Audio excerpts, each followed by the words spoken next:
নমস্কার, ইংলিশ শিখবে গ্রাম বাংলা চ্যানেলে আমি শৈবাল মণ্ডল। এটা আমাদের চতুর্থ ক্লাস। আজকে আমরা নাউন নিয়ে আলোচনা করব। কেমন?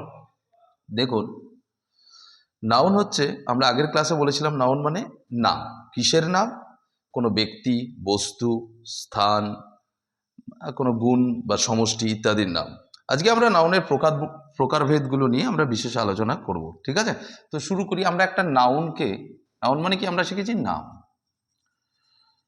নাম আমরা নাউনকে পাঁচটি ভাগে ভাগ করতে পারি। কটি ভাগে? পাঁচটি ভাগে আমরা নাউনকে ভাগ করব। কেমন? সেই পাঁচটি ভাগ কি কি দেখা যাচ্ছে? একটু অসুবিধা হচ্ছে। সেই পাঁচটি ভাগ কি কি? যেমন ধরুন, প্রথমে হচ্ছে common noun, COMMON, common noun. তারপর হচ্ছে প্রপার নাউন, প্রপার। তারপর হচ্ছে মেটেরিয়াল নাউন। তারপরে হচ্ছে আপনার কালেকটিভ নাউন, COLLECTIV। আর হচ্ছে অ্যাবস্ট্রাক্ট নাউন, অ্যাবস্ট্রাক্ট নাউন। এই পাঁচ ধরনের নাউন আমরা পেয়ে থাকি। কেমন? প্রথমে একটু বুঝে নেওয়ার চেষ্টা করবো যে কমন নাউন কি। সাধারণভাবে যে কমন পার্ট আমরা দেখতে পাই দুটো জিনিসের মধ্যে, যেমন ধরুন আমি যদি বলি বয়, বয়, পৃথিবীতে অনেক বয় আছে, তাই না? পৃথিবীতে অনেক বয় আছে। তো ধরুন কোনো বয়, এই বয়কে যদি প্রপার নাউন হতে হয় তাহলে নির্দিষ্টভাবে নাম হতে হবে। যেমন ধরুন আমি বললাম অরুণ বা বরুণ, তাহলে অরুণ, বরুণ এগুলো নির্দিষ্ট নাম। অরুণও বয়, বরুণও বয়। দুজনের মধ্যে কমন ফ্যাক্টর কি? যে দুজনেই বয়। এবার দুজনে বয়, কিন্তু যেই আমি বলবো অরুণ, তখন নির্দিষ্ট করে কারোর নাম ধরে বলছি, তখন সেটা প্রপার নাউন হতে পারে। Girl, girl. ধরুন আমি বললাম সুমি, সাইমা, দুজন বালিকা। শুধু গার্ল বললে দুজনের মধ্যে কমন ফ্যাক্টর কি, মানে মিল কোথায়? দুজনেই গার্ল, গার্ল কিন্তু আমার কমন নাউন। কিন্তু যখনই বলবো সুমি বা সাইমা, তখন কি হয়ে যাবে? সেটা প্রপার নাউন। এরকম অন্য কিছু, অনেক কিছুর হতে পারে। যেমন ধরুন আপনি রিভার, আমি যদি বলি রিভার, শুধু রিভার বললে কি হবে? সেটা হচ্ছে আমার কমন নাউন। কিন্তু যেই রিভারের নাম আমি নির্দিষ্ট করে বলবো গঙ্গা, ধরুন GANGA, গঙ্গা, যমুনা, যমুনা হবে, সরি, যমুনা, তখন এটা হয়ে যাবে আমার প্রপার নাউন। ধরুন আরো উদাহরণ নিই, ভেজিটেবল, VEGETABLE, ভেজিটেবল তো অনেক আছে। বেগুন আছে, আপনার কপি, বাঁধাকপি, ফুলকপি, কুমড়ো, অনেক সবজি মানে আছে। তো শুধু সবারই মধ্যে কমন ফ্যাক্টর কি? সবাই ভেজিটেবল। বাট আমি এক্সক্লুসিভলি মানে নির্দিষ্ট করে, যেমন আমি বললাম পামকিন, PUMPKIN, তখন কি হয়ে যাবে? অবশ্যই তখন হয়ে যাবে কিন্তু প্রপার নাউন। আমি যদি বলি ব্রিঞ্জাল, তখন কি হয়ে যাবে? অবশ্যই প্রপার নাউন। দুজনের মধ্যে কমন পার্ট কি? দুজনেই কিন্তু ভেজিটেবল, বাট নির্দিষ্ট করে আলাদা আলাদা ক্যাটাগরিতে তারা পড়ছে। যেমন পামকিন কুমড়ো, ব্রিঞ্জাল হচ্ছে বেগুন। সো এরকমভাবে আমরা যে কোনো জিনিস নিতে পারি। আমরা এইভাবে আমরা প্রপার নাউন অ্যান্ড কমন নাউনের ভাগ আমরা করতে পারি। ধরুন যদি আপনি মনে করেন ফ্রুট, অনেক ফ্রুট, এই গরম পড়ছে, এখন আমের সিজন, তাহলে ম্যাঙ্গোই লিখি, ম্যাঙ্গো। আমি যদি বলি ম্যাঙ্গো ফ্রুট, আবার ধরুন অ্যাপেলও একটা ফ্রুট, দুটোর মধ্যে কমন পার্ট কি? দুজনেই ফ্রুট। শুধু ফ্রুট বললে অবশ্যই কমন নাউন, কিন্তু যেই বলবো ম্যাঙ্গো বা অ্যাপেল, তখন কিন্তু হয়ে যাবে সেটা প্রপার নাউন। আশা করি, দেখুন ভিডিও খুব বড় করা যাবে না, ছোট্টর মধ্যে আমি ইনিশিয়াল স্টেজটা কমপ্লিট করতে চাই। পরে মেটেরিয়াল, মেটেরিয়াল নাউন মানে যে কোনো বস্তু। আমরা ঘরের মধ্যে কি বস্তু দেখতে পাচ্ছি? দেখুন আপনি চোখের সামনে এই বোর্ডটা দেখতে পাচ্ছি, এটা একটা হোয়াইট বোর্ড, তাই না? একটা হোয়াইট বোর্ড, আমি একটা পেন দিয়ে লিখছি। তারপরে আপনার লাইট আছে, ফ্যান আছে, আপনার চেয়ার আছে, এরকম যে কোনো বস্তুই হচ্ছে আমার মেটেরিয়াল নাউন। ঠিক আছে, কালেকটিভ নাউন নিয়ে আমরা আলোচনা করেছি, আপনাকে মনে করে দেখুন। কালেকটিভ নাউন আমরা আগেও বলেছি যে দল বোঝায়, একই জাতীয় জিনিসের দল বোঝায়, তাই না? তার নাম হচ্ছে collective noun.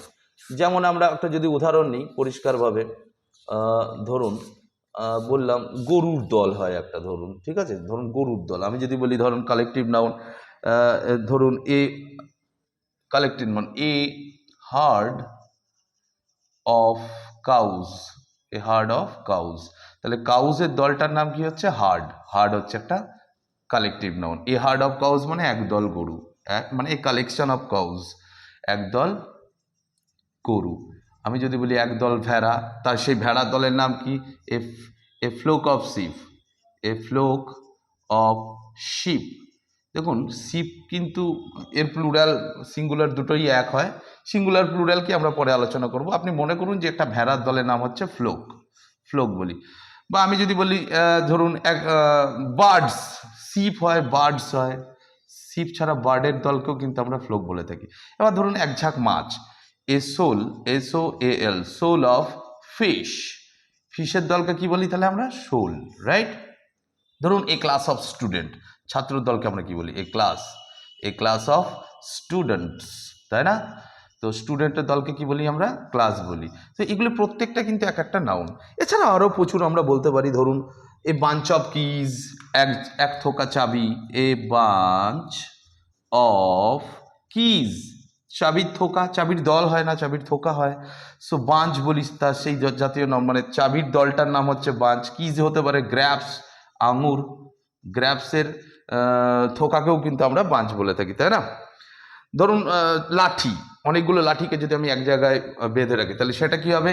A bundle of sticks, bundle, A bundle of sticks, মানে লাঠির যে গোছা, সেই গোছার নাম হচ্ছে বান্ডেল। মানে দেখুন বান্ডেল অফ স্টিক্স, এই যে sticks, keys, students, fish, sheep বা বার্ড, কাউজ, এই প্রত্যেকের একটা দল আছে এবং দল হয়, সেই দলের একটা নির্দিষ্ট আলাদা আলাদা নাম আছে। কারোর সঙ্গে কারোর দু এক জায়গায় মিল থাকতে পারে, কিন্তু বেশিরভাগই আমরা এরকম অনেক পেয়ে যাব। সুতরাং এখান থেকে কি শিখলাম? যে কালেকটিভ নাউন হচ্ছে যে কোনো জিনিসের দলকে বোঝায়, তাই না? ফাইনালি অ্যাবস্ট্রাক্ট নাউন কি? অ্যাবস্ট্রাক্ট নাউন ধরুন সাধারণভাবে বলতে গেলে মানুষের কোনো গুণ বা দোষ, এই জাতীয় কথা যেগুলোকে ধরা যায় না, ছোঁয়া যায় না, কিন্তু ফিল করা যায়। আমরা অ্যাবস্ট্রাক্ট নাউনের প্রচুর উদাহরণ আমরা নিয়ে নিতে পারি, তাই না?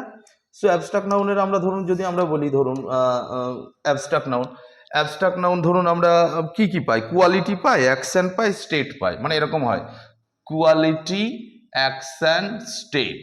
কোয়ালিটি এ মানে Q for quality, A for action, S for state, এই তিনটে অবস্থাতে আমরা এদেরকে পাই। কি কি সেই জিনিসটা আমরা একটু মুছতে হবে আমাকে, জায়গা নেই, জাস্ট 2 মিনিট আমি একটু বোঝানোর চেষ্টা করছি। আশা করি এইটুকু বোঝা গেছে। আমি এই পার্টটা মুছে দিই একটুখানি, ঠিক আছে? Quality, action, state. যেমন কোয়ালিটি ওরিয়েন্টেড অ্যাবস্ট্রাক্ট নাউন কি? ধরুন কোয়ালিটি নিয়ে আমি বলছি, কোয়ালিটি ওরিয়েন্টেড কি আছে? ধরুন আমি কোয়ালিটি নিয়ে আমি বললাম অনেস্টি, সততা, অনেস্টি, এটা একটা কোয়ালিটি, একটা গুণ, তাই না? সততা, তাই না? অনেস্টি হতে পারে, অনেস্টি।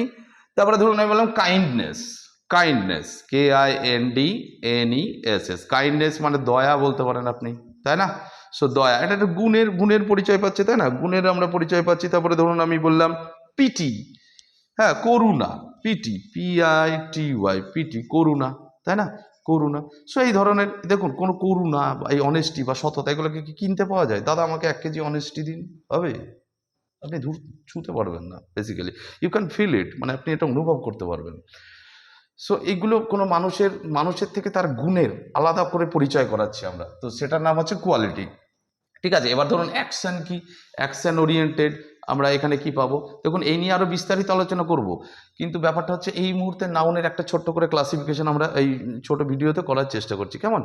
একটু বোঝার চেষ্টা করুন, দেখুন বুঝতে পারবেন। অ্যাকশনে ধরুন আমি বললাম, ধরুন কথার কথা বলছি, ধরুন মুভমেন্ট, চলাফেরা, মুভমেন্ট কিন্তু আপনি টাচ করা বা ধরা, এটা হয়তো খানিকটা বুঝতে পারবেন যে আপনি এটা চোখে দেখতে পাচ্ছেন, বাট একটা চলাফেরা, মানুষের অ্যাক্টিভিটি এখানে কাজ করছে, মুভমেন্ট, ঠিক আছে?